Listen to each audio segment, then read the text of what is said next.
नमस्कार. कसे आहात सगळे? मजेत ना? असायलाच हवं. आज रक्षाबंधन आहे, तर तुम्हा सर्वांना रक्षाबंधनच्या खूप खूप हार्दिक शुभेच्छा. आणि मी आज तुम्हाला रक्षाबंधन संबंधीच थोडीशी माहिती वाचून दाखवणार आहे. जर माझं चॅनल तुम्हाला आवडलं, तर लाईक, शेअर आणि सबस्क्राईब करायला विसरू नका. तर ऐकूया रक्षाबंधनाची माहिती.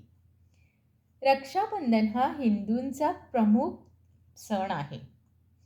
हा श्रावण महिन्यातील पौर्णिमेच्या दिवशी मानवला जातो. रक्षाबंधन भाऊ आणि बहिणीचं पवित्र प्रेमाचा सण आहे. रक्षाबंधनला राखी असेही म्हणतात. ह्या दिवशी बहीण आपल्या भावाच्या हातावर राखी बांधते आणि भाऊ आपल्या बहिणीला काहीतरी भेट त्याचं उपहार म्हणून देतो आणि सांगतो की मी तुझी रक्षा करेन म्हणून त्याचं असं वचन देतो. आणि मग ह्या दिवशी खूप मस्त मस्त गोड पदार्थ बनवले जातात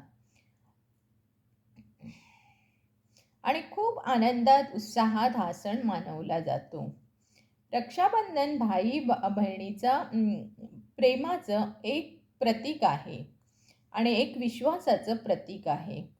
तर अशा प्रकारे जर आजचा त्योहार तुम्ही सुद्धा आनंदात, उत्साहात आणि गोड पदार्थात साजरा कराल अशी आशा करते. धन्यवाद.